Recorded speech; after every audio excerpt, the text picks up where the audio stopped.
Advanced Studio Classroom is on the air.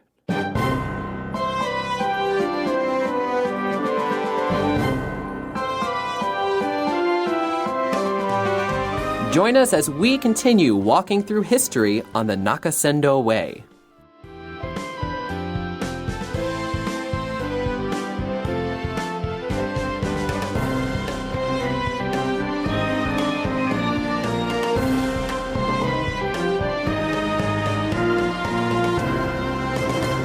Welcome to Advanced Studio Classroom. Once again, I am your host, Joe, and we are continuing our travel article for this month about the Nakasendo Way.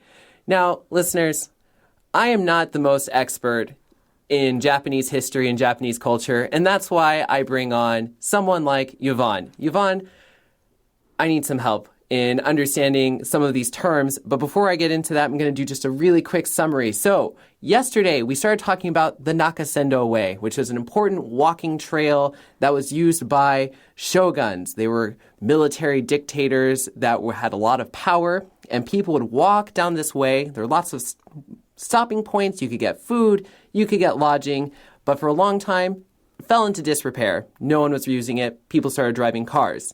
And then, in the 1960s, people started to have campaigns to rebuild the trail. And so, with this travel article, we're looking at the trail and different places you can stop, cultural experiences, and all these things. And so, definitely take some time to review them because I think the cultural terms are hard. If you don't speak Japanese, it's kind of hard. There's a lot packed into this 2-day lesson. Now, Yvonne, you had a little additional note about this country inn, I just learned the word yesterday. I can't remember how to say it. Ryokan. That's right. Because we're talking about the differences between a ryokan and a hotel. We talked about the tatami rooms. We talked about the sliding doors and the onsen or ofuro, the bath facility, and also yukata. But one thing that I forgot to mention was the meals provided at a ryokan. Usually is breakfast and dinner. These two are included in the room rates. Oh. And then the dinner is not a simple dinner. We call it kaiseki dinner, which means a multiple course meal. So it's a very big and elaborate dinner that will features the skill and the creativity of the chef. That's amazing. Now, you might be wondering, wasn't there a third person here? Where's that travel expert, Pauline? Pauline, it's good to have you back. Hey, thank you. And thanks, Yvonne. That's really interesting. I was thinking that sounds like the perfect kind of hotel to stay at if you're doing this walking experience, right? Getting a big breakfast before you leave on your long walk for the day. And then when you get to the next special hotel, they have this big, elaborate feast waiting for you. That sounds perfect. And a hot springs, right? Yes, that's wonderful. I do think it's interesting. This is the second time this year that we've had a travel article that talked about an opportunity to do this walking tour. And usually when we talk about walking tours, I just imagine like walking around a city, but really doing these longer walks from one area to another over the course of maybe a few days. We talked about that in Spain. There's a walking trail on the coast there. We talked about that in January. Now this opportunity in Japan. And it just opens up a whole new thought of a way to do travel that I've never done before. I've heard of like biking trips, but that always sounds a little intimidating to me. I'm not quite that athletic. But these 5-mile stretches or, smaller chunks where you're walking in a leisurely way, but still getting outside and being active and experiencing both nature and history. I just think it's a really unique way of planning a trip. I'm excited about looking more into what other options are out there like that. Right. And it's really nice. And actually, you can do this hike, this walk, just self-guided. There are guided versions of this, but if you don't feel like dropping money on that and you just want to sort of experience old Japan on your own, that's also a possibility. Yeah, and it's nice to know that it's so well set up for you, right? You're not going to be worried that you're going to get lost. Because normally I wouldn't think of doing something like this because I would be afraid if I was just like, I should go to these places and walk between here. I would just be afraid I'd get lost, right? So it's nice to know about areas that really have set it up so that it's a user-friendly experience. Yeah, that's really good. And actually, I think this is the perfect jumping point to get into the second day of the article, where we're going to learn a little bit more about breakfast and starting the hike.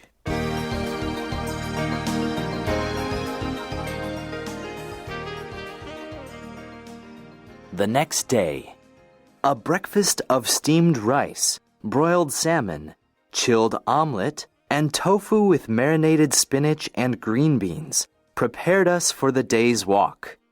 We took our bags a block to the tourist office, which for about $4.50 would ferry our suitcases to our next stop. The day was again hot and humid. We walked very slowly, happy to stretch the 5 miles between Tsumago and Magome into a long, slow stroll. We passed low wooden buildings and were soon in farmland, where terraced rice fields were bordered by bamboo groves and stands of cypress, cedar, and chestnut trees.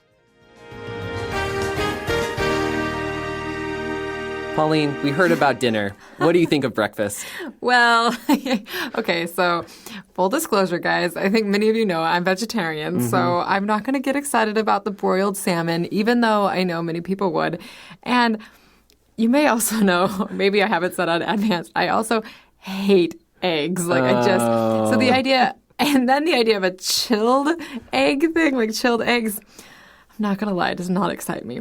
But I'm sure there are many people who love it. I'm sure if they're serving it in these fancy restaurants, it must be because some people really enjoy it. And they do have something for me. They have tofu with marinated spinach and green beans, and that sounds great. And that's something that vegetarians and vegans like us can enjoy. I believe that they can customize their breakfast to the need of their guests. So if you tell them that you are vegetarians or vegans, I think they will modify their breakfast menu. Your cultural knowledge of this is very deep. Do you work for this ryokan, Yvonne? No.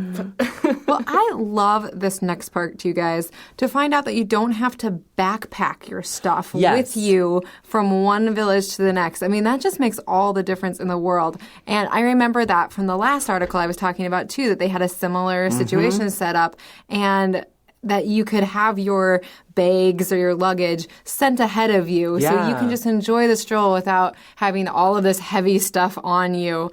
Man, just wonderful. So yeah, we learned that they just walk over to this tourist office, they give them their bags, and for only $4.50, they're able to send their suitcases on ahead of them. And that's so affordable and makes a long stroll sound so much more enjoyable. The other thing that it's really nice is that means, age isn't necessarily a factor here. Because when I think of hiking and backpacking, I think of a young 20-something going through these trails. Yes. And when you say age, I think my first thought is, right, definitely older people could do it, but also younger kids, right? Oh, right. Because, good point. If you're a parent and you want to do it with your kids, but then all of a sudden you have to carry all your stuff plus and all their of stuff? theirs, then it's not doable, right? Right. But yeah, this makes it doable for a lot of ages. Now, something here, and we were kind of talking about this to ourselves before we got started, they would ferry our suitcases to our next stop. And ferry is usually used with boats, but it's just they're transporting it. They're transporting it to that next stop. Oh, so convenient. Now, the writer gets into what the hike was like, Yvonne.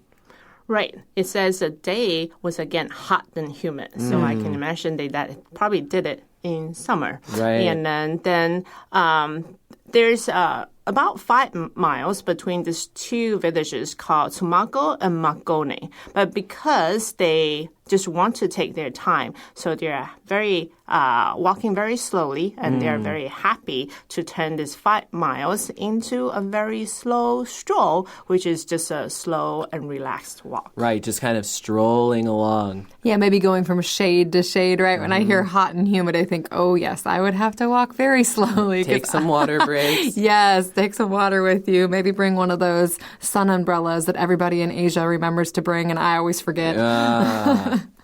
So you're talking about earlier that these two villages or this stretch of the hike is actually one of the most famous of Nakasendo. There are probably other really famous stretches as well. But I just want to point out that our readers can find these two villages on the map that we provide. And they are really close to each other.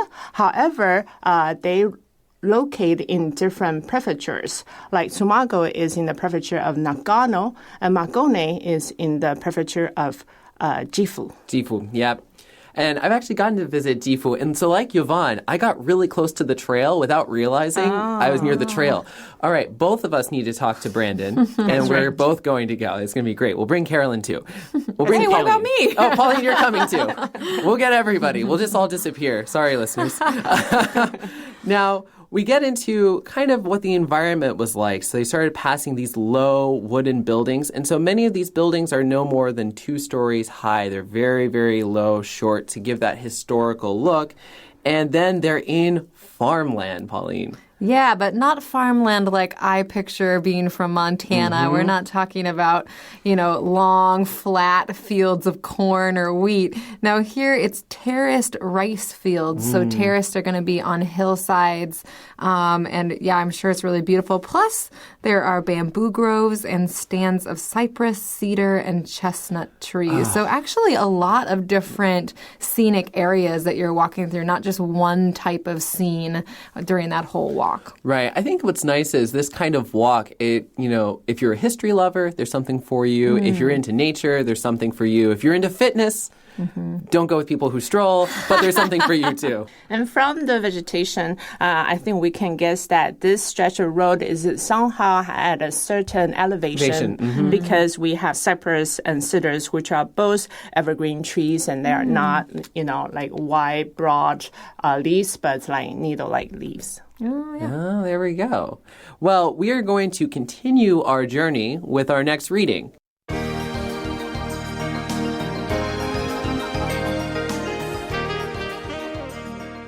We stayed mostly in the shade as the paved trail rose gently into the mountains. As we gained elevation, we came upon bear bells. Plaques urged us to ring them to warn the local black bears that we were headed into their woods.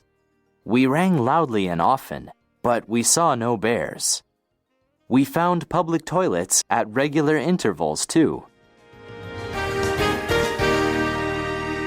Now, echoing something Pauline said earlier, hot, humid, you're sweaty, it's not comfortable, but thank goodness there is plenty of shade with all the trees that we were talking about. And, you're going gently through the mountains. I think the key word here, gently. You're not going up really steep hills. Yes, and I would imagine since you're going up in elevation that it's probably getting cooler as well as you get further up. And I think something that really piqued my interest, I know it caught Pauline's eye too, bear bells. Yeah. Well, it piqued my interest for one because I come from an area of the United States where we have grizzly bears, and it's definitely something you need to be aware of because that can be dangerous. So we definitely, all my life, I've known that you're supposed to make noise when you're hiking, maybe bring bells or talk loudly so that you don't startle a bear and get yourself in a really scary situation, a dangerous situation. So this is an interesting way of handling that for tourists where they actually just have bells set up for people to ring. But this part really made me laugh because they say, they rang these bells. We rang loudly and often, but we saw no bears. I'm a little confused why the author decided to use the word "but" as if that was a surprise, because I would say, and we saw no bears. Like the reason they didn't see bears is because they rang loudly and often. But the way they say it almost sounds like they thought they were ringing for them, like they were asking them to come. Like the bear bell brings the bears. Like we rang loudly and often, but, they just never came for the bell. We asked for them to come, but they didn't. Anyways, I know that's not what he was trying to say, but the way he wrote it made me laugh. What is up with this bear service? I ring that bell so many times. Now, the reason they know how to use these bear bells is because there are these signs, Yvonne. That's right. So the plaques, that's the word we use for signs. The plaque urged them to ring them to warn the local black bears that they were headed into their woods. So I guess that's what bears do when they hear all these different noises, that they would try to stay away instead of coming for the noises. Right. And here, it urged. So the plaque is definitely there for people's safety. That's right. And I would say just, the reason we use plaque as opposed to just the word sign, a plaque is a little more permanent too. If you think of a sign can be just paper or something that might be thrown away. A plaque is something that's going to be there for quite a while. Right. That's exactly what I think of as something that's kind of hard. Maybe it is actually even made of wood and it's engraved into it, but it's there and you can definitely see it.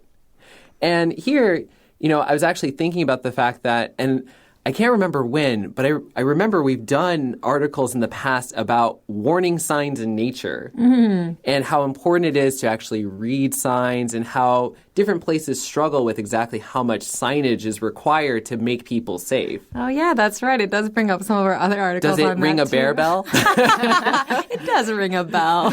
Friends, if you don't know, ring a bell just means it reminds us of something. It does remind me of that. Of course, we also find that not only are they thoughtful about putting up these signs about the bears, they're also thoughtful in that they have placed public toilets at regular intervals along the path, too. So I have done backpacking in the mountains. I will tell you, when you do that, they are not public toilets at regular intervals. At that point, you just have to go off the path and find a tree. But thankfully, here you get a little bit more of a modern convenience of public toilets along the way. That's right. And what actually here talking about regular intervals, I think this is really helpful because, sometimes I've been on trails that maybe occasionally have a bathroom, but it'll be like bathroom, and then you walk a little while, another bathroom, and then you walk 2 miles and nothing. So it being at regular intervals is also quite very nice. helpful. And the word interval is actually a really good word that you can use this word to describe distance or time. Yeah. So basically, here means the space between 2 points or a period between 2 events. And then being familiar with Japanese culture, like these public toilets, I will have no hesitation to go use it because I know they will keep them very clean. That's the critical point. It's good to have a bathroom, but a clean bathroom. Now that's a modern day convenience on the historical trail. Amen, man. Amen. Well, we're going to talk a little bit more about this trail with our next reading.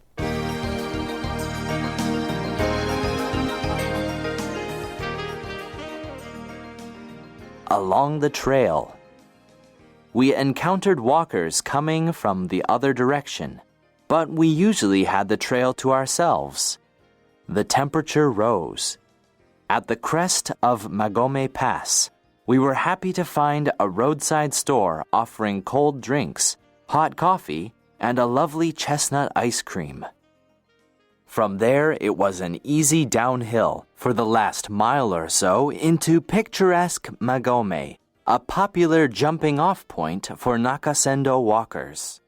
It seemed livelier, with shops selling crafts made from carved cedar and restaurants serving everything from sushi to sashimi to udon and ramen and delicious gohei mochi.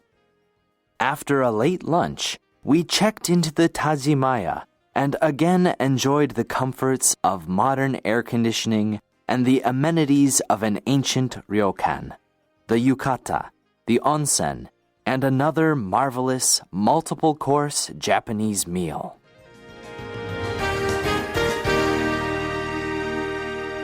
So this is a popular trail as far as I know, but apparently they didn't really bump into anybody, Pauline. Yeah, that's nice. They said they did encounter, so see some other walkers, but they were going the other direction, so they didn't have to really share the trail. They were just out there on their own, which sounds lovely. Although the temperature did rise, it sounds like it kept getting hotter, which that would be hard for me. I think I'd have to plan my trip during like the fall or doing it during a cooler season. I did read up a little bit about, planning that trip. And if you're someone who's heat sensitive, you definitely want to avoid doing this during the peak of summer because Japan does get hot.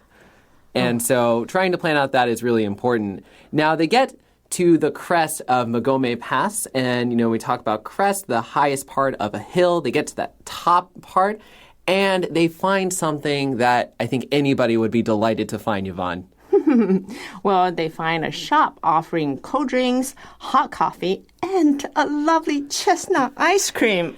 Wow. Ice cream? What a treat. Now, when Yvonne and I were listening to this reading, we were listening along nicely, and all of a sudden that part came, and both of our eyes got really big. We kind of perked up like, oh, that does sound amazing. I've never had chestnut-flavored ice cream. Have you, Joe? No, I haven't. I very rarely even have chestnuts, let alone chestnut ice cream. The first time I ever had chestnuts was here in Taiwan, which is funny because we have this very famous Christmas carol about chestnuts roasting on an open fire. So it feels like it should be a big part of American heritage cuisine or something. But honestly never had it until I Never. came to Asia. Right? It's so funny. And one of my favorite Western pastry called Mont Blanc, which is also with the chestnut paste inside. Oh. So chestnut is not that sweet, so it's really easy. It's really nice for me to eat it. So yeah, I really want to try this chestnut. And I could just Me imagine, too. you're walking and you're tired and hot coffee does not sound good after a long walk. But the Hot cold walk, drinks, no.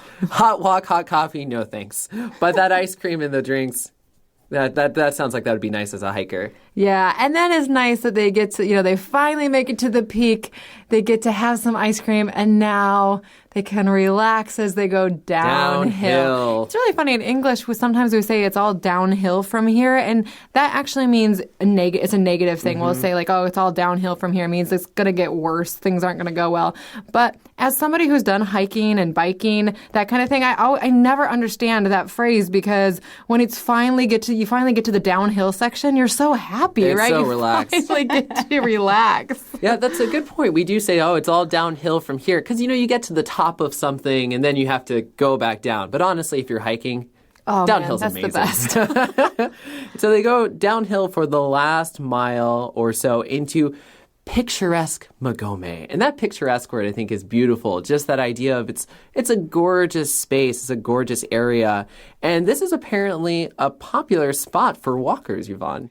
That's right. It says it's a popular jumping-off point for Nakasendo walkers. A jumping-off point is a place where you start a journey or walk. So you can just kind of jump off. And this is really nice. And that's the thing that's also really cool about this trail. Because I think of other historic trails that people walk. Like on the East Coast, people love to walk. On the East Coast of the United States, preface.